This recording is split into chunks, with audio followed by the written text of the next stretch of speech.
Hello and welcome to another segment of Interviews That Matter. I'm your host Raj Mehta. Friends, in this segment we bring those guests who influence our lives. This includes elected officials, policymakers, heads of major organizations and other dignitaries. It is my sincere hope that the knowledge brought in by this guest will help our community. Today we have a guest. His name is Richard Big Daddy Salgado, an ex-college football player and also a commentator on Fox 5 Sports. Let's meet Rich. Richard, welcome to the show, sir. Thank you for having me. Thank you for taking time this morning. Oh, absolutely. Appreciate it. And you're the first sports person that I am having on my show. Well, I'm honored. Thank you for coming. So let's start with your background. That you grew up in New Hyde Park here on Long Island, but then you played. You went to. Let's start with. I grew up in New Hyde Park, right, yeah. and right. I was very fortunate. I went to a school that was very athletically strong. Okay. And I went on from there. I had a full scholarship to the University of Maryland, and to play football. And what a lot of people don't know about, let's say, the block that I grew up on, between my two brothers and my neighbors, there was 3 brothers there. All of us played football in college. We all went to school for free. Oh, so okay. Which is very unheard of for a small town. Then I went to the University of Maryland, like I said before, and then the NFL was not an option for me. Well, then I got into the business that I'm currently in now, which is the insurance business. Okay. And my neighbor was actually the one who brought me into the business. Oh, yeah? Yeah, because I was able to speak to people and I could communicate. So he said, man, this would be a perfect fit for you. And you could help me. So I kind of learned the business. And then I was like, wow, I should be doing this because I saw the money that he was making. Oh, okay. Right, so, yeah. Plus you help people. That's the other thing. And I love people, and I have a lot of friends and all over the country. All over the country. Yeah. Right, yeah. So which school you went to here? Well, I went to New Hyde Park Memorial, Okay. and I'm graduating in the class of '84. Okay. And then I went to prep school, which was Milford Academy in Connecticut. Okay. And then from there I went on to the University of Maryland. So did you play in the school also? Yeah. You did play, right? Yeah. So how tall are you? 6'4". 6'4", huh? Yeah. And so perfect for football player. Right? Yeah. Good size. Good size. Yeah, exactly. So we have to adjust our camera to fit you in there. Yeah, exactly. It's like when you have to put me in the screen, how do you make me fit? Right? Yeah. So let's talk about the University of Maryland. You played all 4 years. I was there, yeah, and it was one of the greatest experiences ever because I met so many people. It was kind of funny. It was in the state of Maryland, but I think half the campus or 3/4 of the campus were all New Yorkers.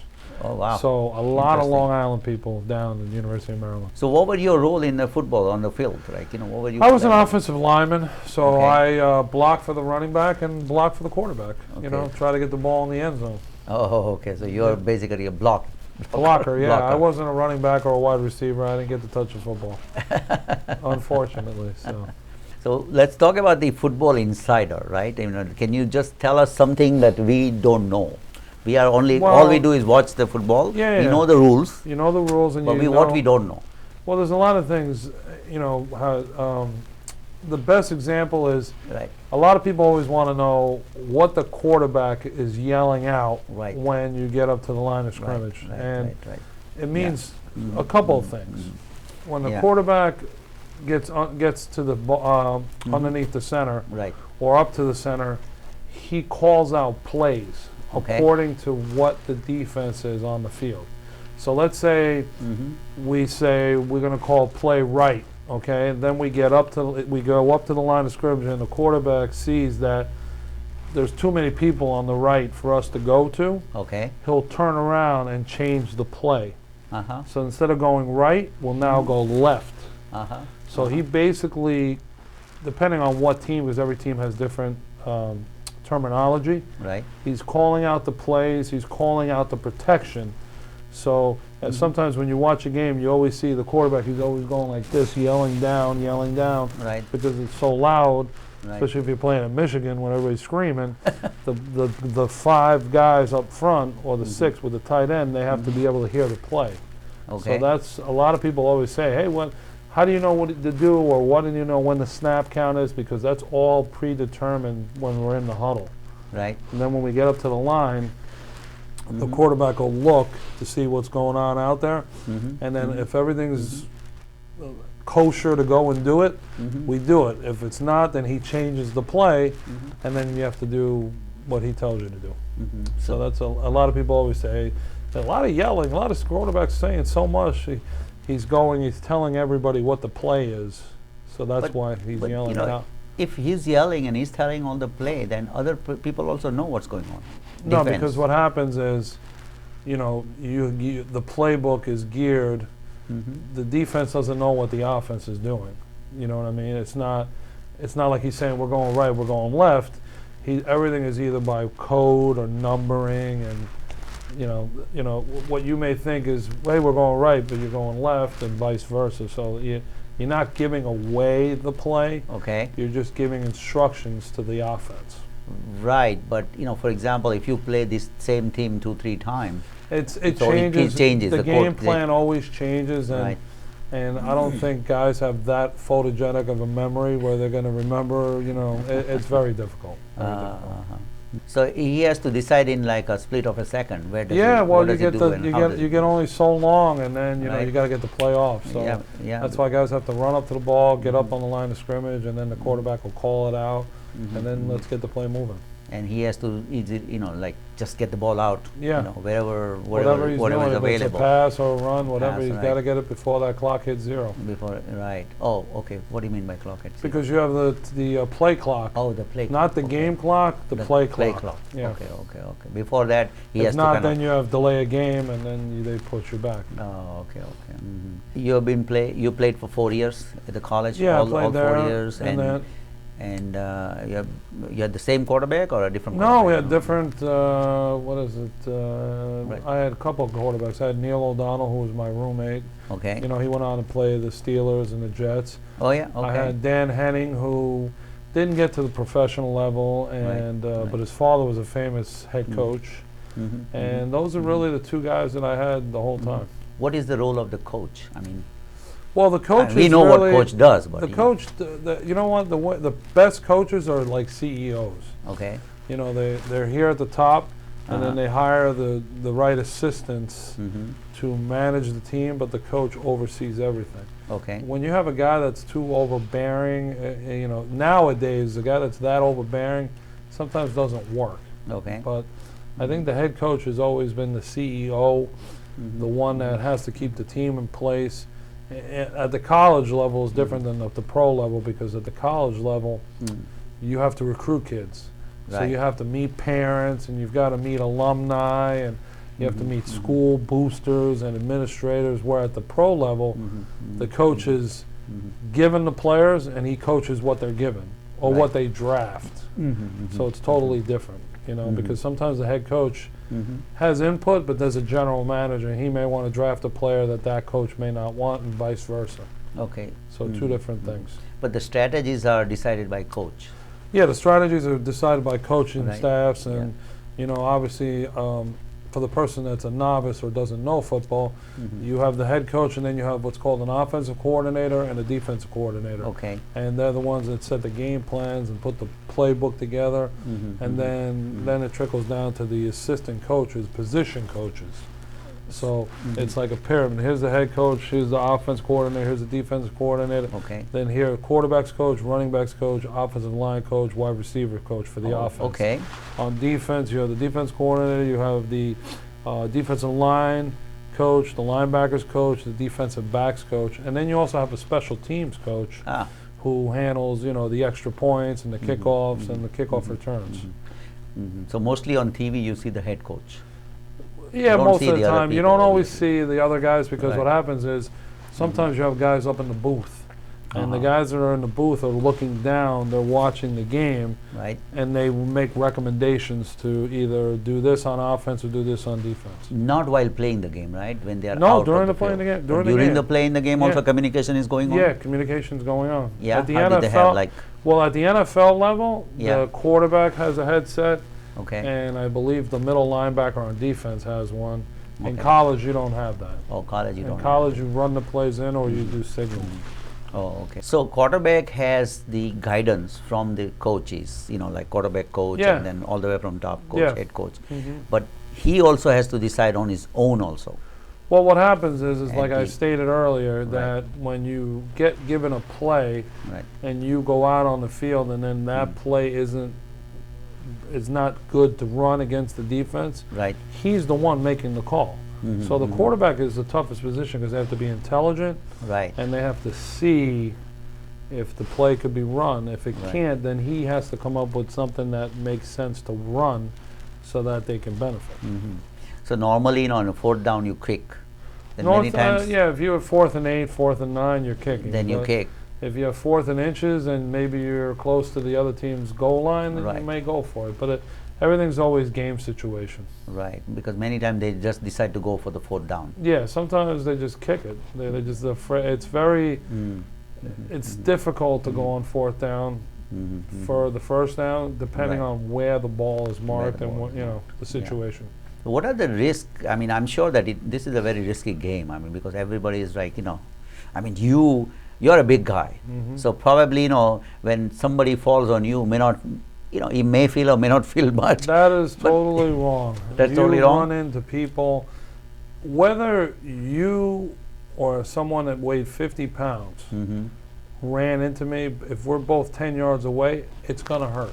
Oh, yeah? Yeah, it doesn't matter the size. Obviously, if I'm bigger than the 50-pound guy, I'm more of an advantage to knock him down than myself. But when you run into people, it hurts. Right. And what a lot of people don't understand is when you play football, especially at the pro level, you play on Sundays, a lot of guys don't come back and feel better until Thursday, Friday. Oh. You're in pain, and it takes, Wow. And remember, you're not really taking if you were to get sprain an ankle, then you say, all right, I'll take a couple days off, I'll ice it. These guys, they go right Monday, they're back in the training room seeing the trainer to get fixed up and icing and treatment.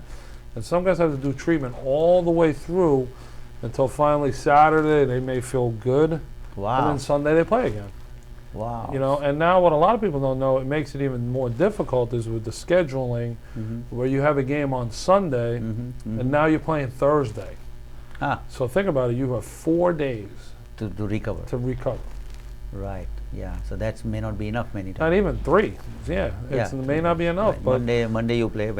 Tuesday, Wednesday. Yeah. I mean, it's a very everybody. They people see is big numbers and they make this and that. But I can show you guys that they're hurt, they're injured, after even playing that they're affected by the game.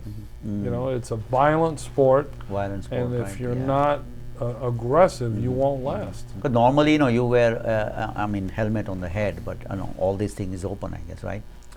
Well, you wear a helmet. You have issues now with the concussion. The NFL just went through a big lawsuit, and they paid out over $750 million to a lot of retired players because there's amnesia. There's some brain injuries, and they want to make sure that some of these guys are able to take care of themselves.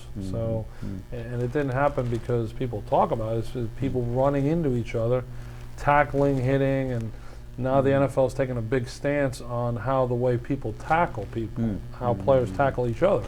Right. Because if they don't want head-to-head collisions anymore because too many people are getting hurt.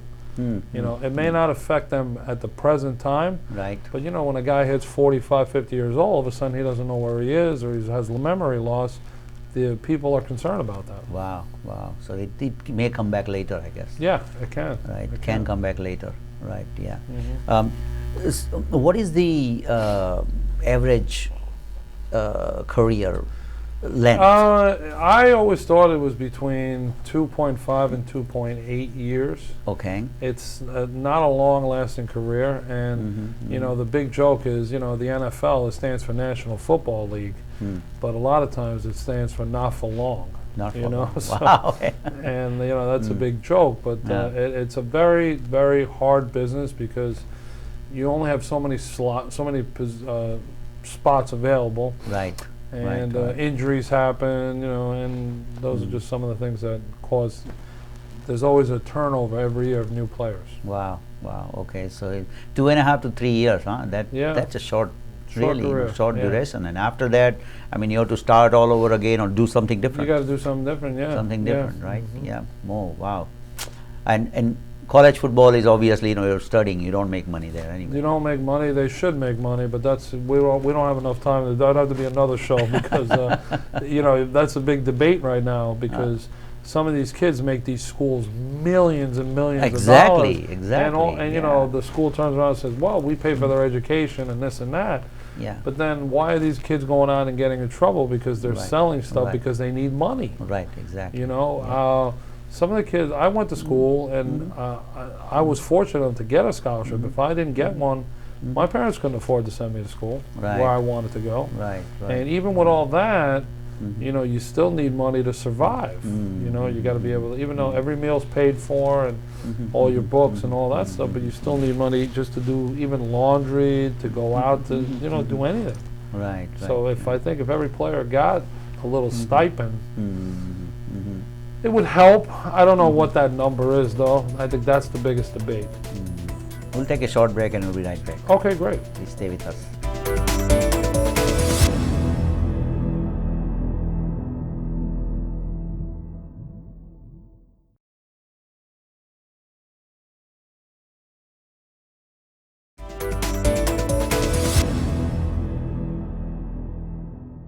Welcome back to Interviews That Matter. I'm your host Raj Mehta. We are having a conversation with a college football player, Rich Salgado. Rich, welcome back. Thank you. So, talking about the college football player and its compensation, that, you know, right now colleges pay for their fees and meals and everything, but then, you know, like I know that, you know, some of the colleges has like $80 million budget for the sports. Yep. I mean, they make so much, millions. Forget you know, thousands, but millions they make, right? Yeah. And so what is fair is kind of, it's not decided because you are really putting your kind of whole career in danger. If you get injured, let's say, in a college, then you're kind of done for the life. Well, you're done with your sport, right? Again, I think that's the biggest argument that's out there every day, because you have issues where players are selling things or taking jobs on the side to survive. Wow. You know, and some guys, you know, they can't do both. It's a full-time job to go to school, right? Then go to practice, right? And then work. I mean, like it's how can you do that? It's very difficult. Right. And then guys, you know, sell books, or you know, the guys at Ohio State got in trouble for selling all their jerseys and all those things because they need the money. Yeah, right. You know, like for I mean, how many hours you have to play in college? You know, if you are in college. What happens is, you know, I'll give you my schedule would be, you know, you go to class from 8 in the morning till about 1, 2 o'clock. Right. And then you have to get to the weight room, you have to work out. Okay. And then you have practice from like 3 to 6. Every day? Every day. Depending, usually Monday through Friday. Fridays is a lighter day because you're either traveling or you don't do much on Friday. Okay. And then you have the game on Saturday. So then you get home, and then Sunday you usually have the morning off, unless you're hurt. Right. Then you have to go to the training room Sunday morning. Then you go over the film. You go over the film from the game on Saturday, and you talk about the following week. So it's a full-time job. Wow. Full-time job. Wow. Yeah. That's a lot of hours that you spend. A lot of hours. Give and you know. And you still got to study and do homework. Got to study, right? Yeah, exactly. homework, Homework and everything. Yeah. Wow. My daughter is in University of Michigan, right? As I said before, mentioned before, and she is, you know, when the game is between University of Michigan and Ohio State, Oh, they're that's like a rivals. Yeah, that's the biggest, one of the top 5 rivalries in the country. Right, exactly. Yeah. And she goes like, sort of like, you cannot believe it, like this 105,000 people fit in the stadium and they're cheering and screaming and this and that. That I mean, game so much that excitement. game has people fired because you don't win. Especially Michigan had a couple years where they didn't beat Ohio State. Right. But that's a big game. Wow. Big game. Yeah, Big yeah. game. That's what she was mentioning. Yeah, It's that's a huge game. That's Boy, a huge game. unbelievable. Right. So let me ask you this now. How did you get, I mean, you were called Big Daddy. Yep. How did you get that name? It's a funny story.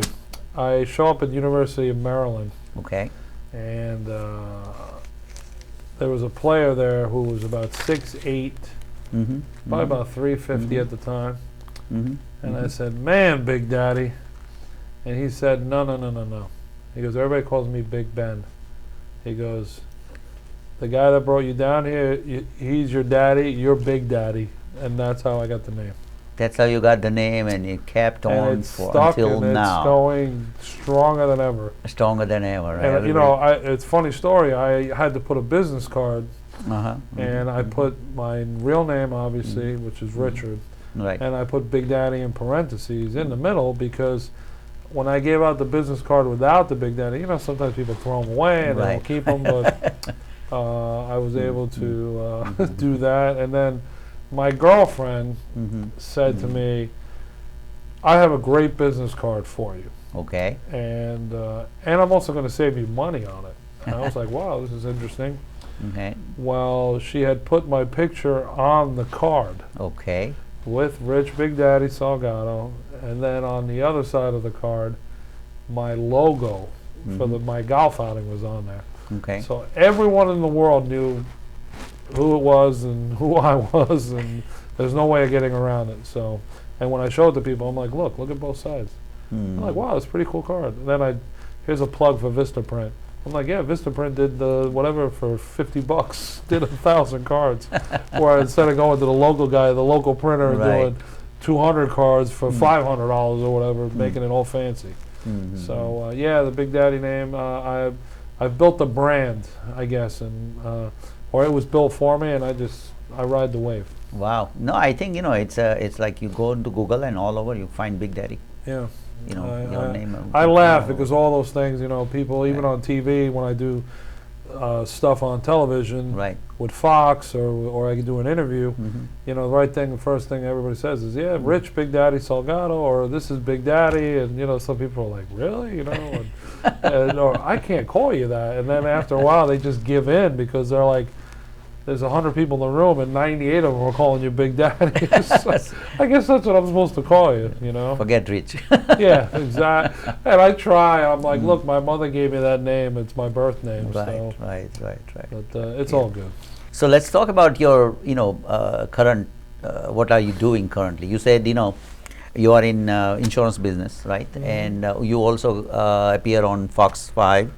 Yeah, I do. I'm the president and CEO of Coastal Advisors LLC, which is an insurance consulting firm, and we handle all aspects of insurance for our clients. And obviously, the sexy part of my business is the professional athlete and the the entertainers that people see on my website. And I've been fortunate enough that I was introduced to a producer at Fox News. And all of a sudden I ended up doing interviews. Wow. And I was being interviewed on certain topics, and then I was given a great gig where at the Super Bowl every year I go out and I interview people and I talk about some of the events that are going on at the Super Bowl. Wow. So this year we all know it's coming to New York. It's exciting for both, New York and New Jersey. And again, I'll be a part of the Fox and Friends crew, and we'll show everybody some of the parties that I get to go to and some of the people that I get to meet. And it's, as glamorous as it sounds, a very tiresome job because we stay out 2, 3 in the morning, and then we go on the air at 6:30. Wow. So half the day I'm like, I'm zonked out, and then wake up and get back at it the next night. And but it's exciting, a lot of fun coming up here in Super Bowl time. So what is your, like, you give commentary on? What I do is I contribute. So I run around. I take a crew with me, and a cameraman and a camera crew, everybody, and I have a microphone, and we start interviewing people that I know that are name worthy. Celebrities and sports people, and who knows? You might even run into the mayor of New York or New Jersey or whoever, whatever. Whatever it is, you can go there and just start. Yeah, you have access, and you go in and you meet, and you show America what's going on during the Super Bowl. Wow, Super Bowl is a huge event, and this year, I mean, Big Daddy will be all over. Big Daddy will be all over, and Big Daddy will be wearing a coat because it'll be a little cold come late January, early February. First Super Bowl in the cold weather, so it's going to be interesting to see. To see what happens. Well, let's see if it snows or doesn't snow or whatever. Well, you know what? What people don't understand, and some people do, and others don't, is that we're all accustomed to seeing the Super Bowl either in Miami or San Diego or in a dome. Right. But football is played outside. Every game during the year is outside. Right. Obviously the other night in Seattle they had lightning issues, so they had to stop the game because of lightning. But football is played in the rain. It's played in the snow. Right. It's played. I've been in Green Bay where the weather was 30 below zero. The game was played.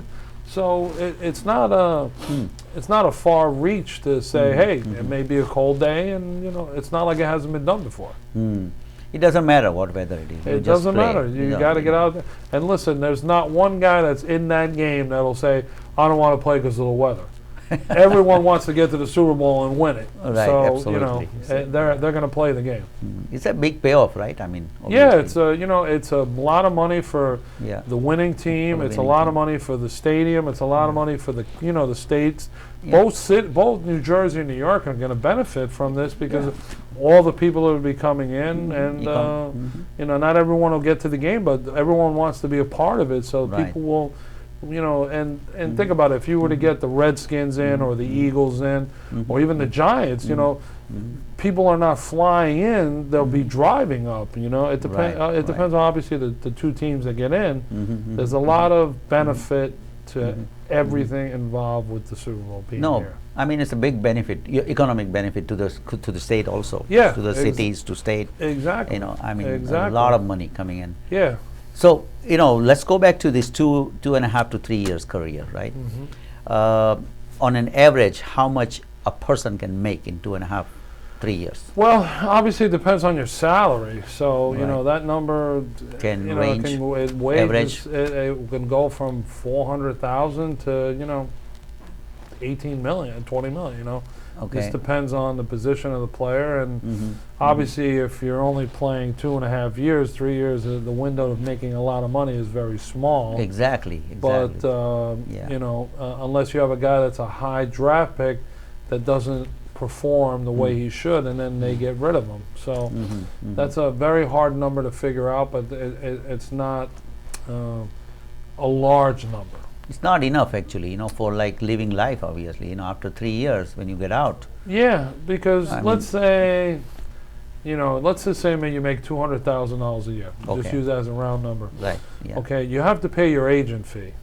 Oh. You have to pay your accountant. Out of this. And let's say if you have a family, you got to take care of your family. Family. You've got, there's a lot of liabilities that some of these players take on that they don't need to. And then there's some that they have to. Right. And if you don't plan properly, then you may not have enough. And that's where our business comes in, myself and my brother. Right. We sit down, we educate players on why they need us. Okay. What we do for them. And whether it's a player or, everyone makes a big joke. My pizza man's a client. My mailman's a client. It doesn't matter the size of the client. Right.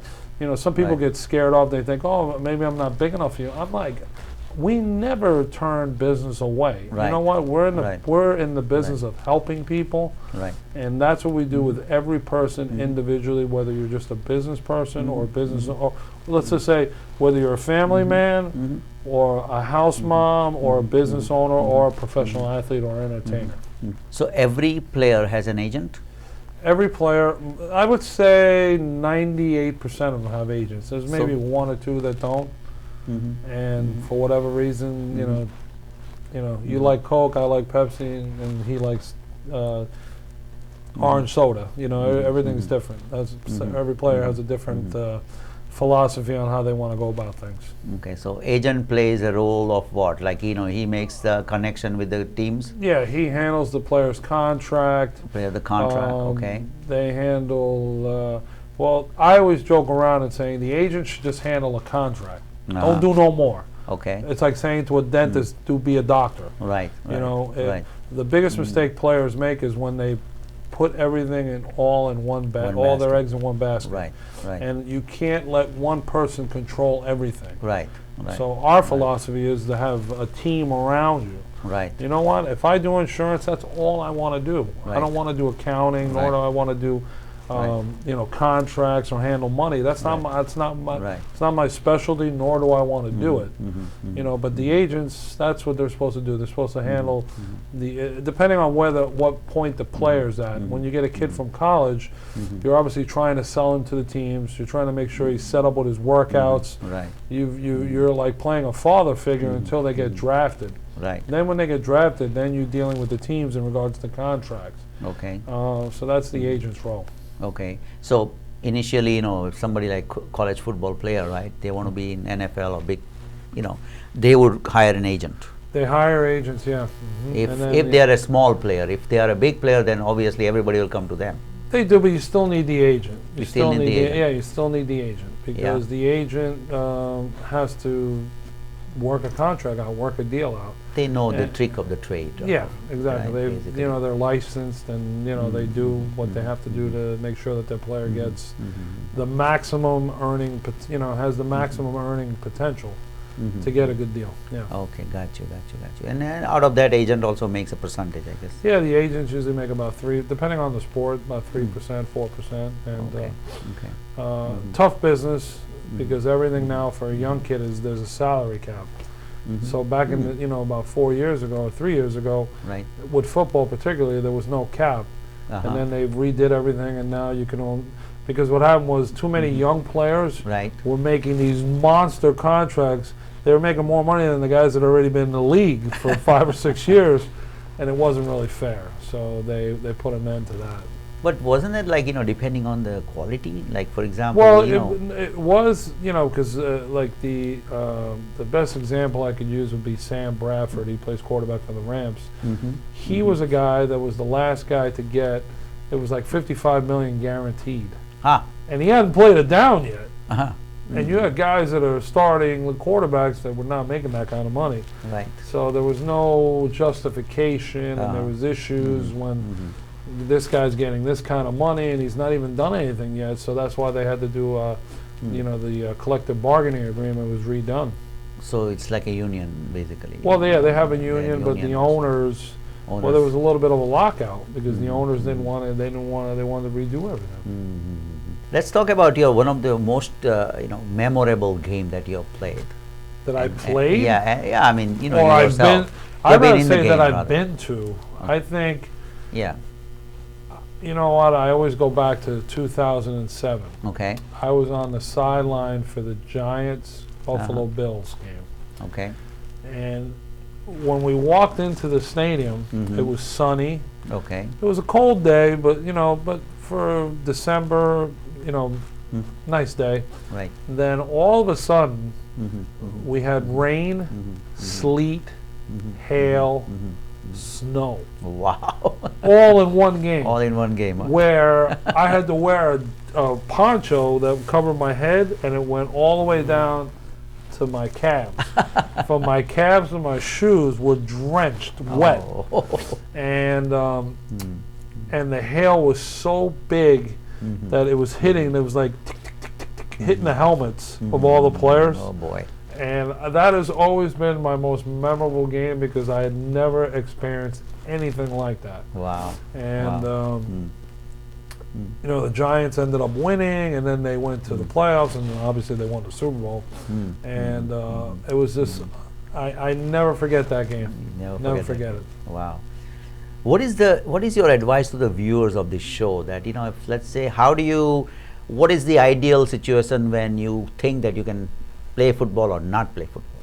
Well, you know what? One thing I always tell people is that everybody, parents are sometimes the worst, right? Because they have children and they want them to be successful and succeed. Like, if I don't have any children, so if I had a child, would I push him into playing a sport? No, I wouldn't. Okay. You know, growing up, my parents they loved baseball and soccer, but I was not gifted or built to be one of those things. And I loved football, and all my friends did it, so I did it. And then I ended up learning, being on Long Island, you got to have a lacrosse stick if you're not playing baseball. Lacrosse, right. And I became a fan of lacrosse. But I think the advice that I would say to people is that you have to go and play the sport that you love or you like to do, and do it because you want to do it. And professional sports is not made for everyone. Right. You have to, it's a progression. Right. If you go, some of the greatest high school football players never go to college. Right. Some of the greatest, I've seen guys that were incredible athletes and never make it to the pro level, because it's just not for everyone. Right. You have to be blessed and you have to be gifted, but you also have to be determined. So you learn as you go along whether you're going to be a pro or not. So again, I recommend, parents don't need to, push kids into doing something that they don't want to do just because, hey, maybe they weren't good enough to do it, and then maybe my kid could do it. And it's very negative way, and I think children resent parents for doing that, So does the size matter? Like, for example, in football you have to be 6'4", 6'2", whatever. No, you know what? Boy, you can't even put. Again, it's the right place, the right time. Are you gifted enough? Are you good enough? Okay. That's really, those are the things, because you can see there's guys in the league that are 5'9" and 220 pounds, and you say, wow, how does that guy play? Well, you know what? He's gifted. He's talented, and he's at the right situation. You can go to a team, if you don't fit into that team's plans, then you don't play. So everything's a case by case. Case by case basis. Yeah. Well, thank you so much for your time today. No, thank Appreciate you for it very having me. much. I appreciate it. Thank you for joining us today. If you have any questions, comments, suggestions, you can email me at rajmitv@gmail.com. Again, that's rajmitv@gmail.com. If you want to watch our prior shows, you can go on youtube.com/Infosys International. Again, that's youtube.com/Infosys International. Until next time, have a great week. Thank you.